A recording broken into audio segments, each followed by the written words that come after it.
Buenas tardes, chicos.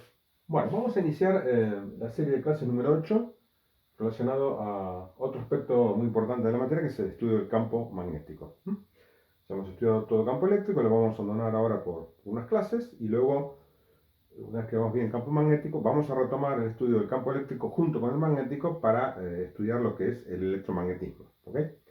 Pero bueno, eso va a venir, por supuesto, después.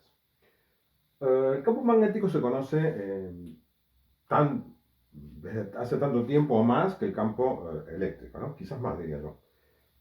Se han descubierto unas piedras en la zona de Magnesia, en esta Turquía actualmente, que podían atraer pequeños trozos de metal y a su vez entre sí producían dos efectos. Depende de cómo se orientaran, se repelían o se atraían en la misma piedra.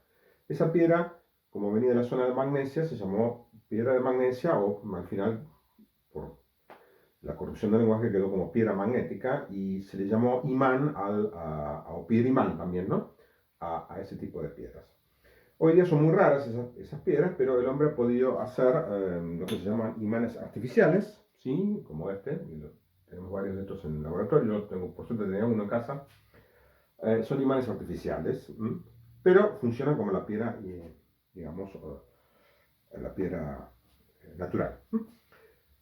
¿Qué propiedad tiene entonces? Que ya, insisto, se había descubierto de viejo. Supongan ustedes que han encontrado este pedazo de roca hace 2000 años y dicen, bueno, a ver, ¿qué pasa? De repente con un trozo de metal, que ya se conocía el metal, por supuesto, el hierro, ¿m? Produce una atracción. ¿Ven? No es tan fuerte el imán como para atraerlo, pero bueno, ¿sí? Lo atrae, ¿sí? Entonces, bueno, le llamó la atención, ¿no? Obviamente. Lástima que yo no tengo otro. Si tuviera otro, lo vamos a ver cuando hagamos la práctica. Uno le pone uno enfrente y pueden producir dos procesos. O se atraen o se repelen. Hasta ahora vamos viendo que es parecido al tema de la fuerza eléctrica, ¿no? También descubrieron otros metales, como este. Esto es un borne de cobre. El cobre no es atraído por el imán.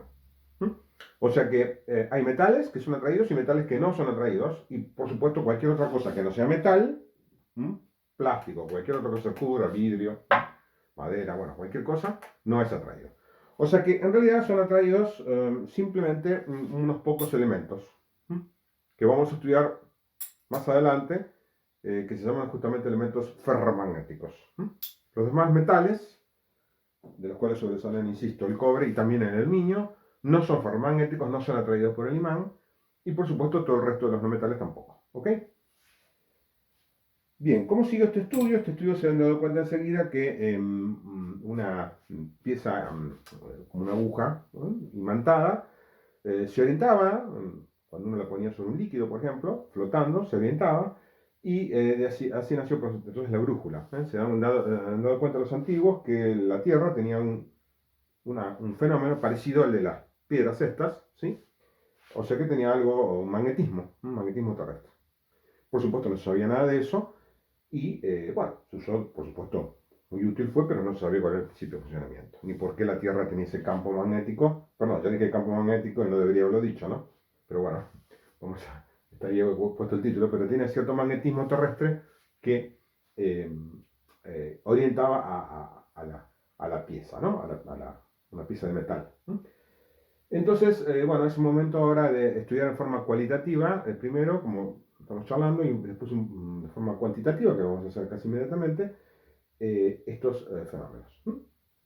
La parte cualitativa más profunda la vamos a hacer en el laboratorio, cuando vemos algunos ejemplos, con limaduras de hierro, en fin, atracción y repulsión de imanes. Yo todo eso no lo tengo acá, lamentablemente, así que vamos a tener que postergarlo para los laboratorios. Así que vamos a verlo esto bastante teórico, sin, digamos, algunos ejemplos prácticos que a veces son bastante útiles.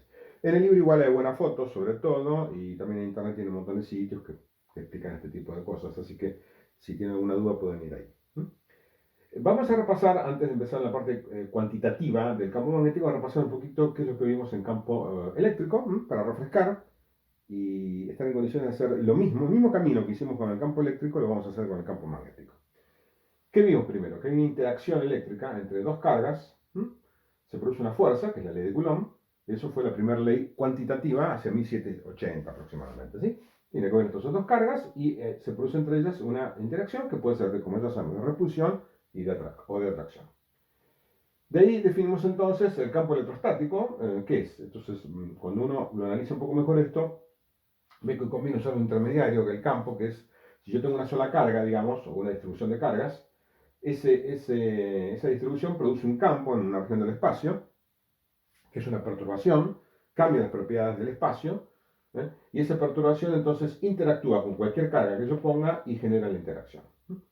Entonces, en vez de definir la interacción como el producto de las dos cargas, una carga que influye a otra, que es el concepto de acción a distancia, que es medio complicado de entender, como una carga informa a la otra que está para producir esta interacción, preferimos entonces definir primero un campo eléctrico, acá lo puse en su forma diferencial, ¿no? Como lo hemos usado bastante, una cierta distribución de cargas, que está en cierto lugar, produce un cierto campo. Ese campo a su vez interacciona con una carga que yo pongo, distinta de esta por supuesto, ¿no? Es otra carga que pongo puntual, y ahí se produce entonces la interacción entre la carga que pongo y el campo que existe, que es la deformación del espacio, y eso produce la interacción eléctrica. Vamos a poner sub E acá para acordarme que esta es una interacción eléctrica.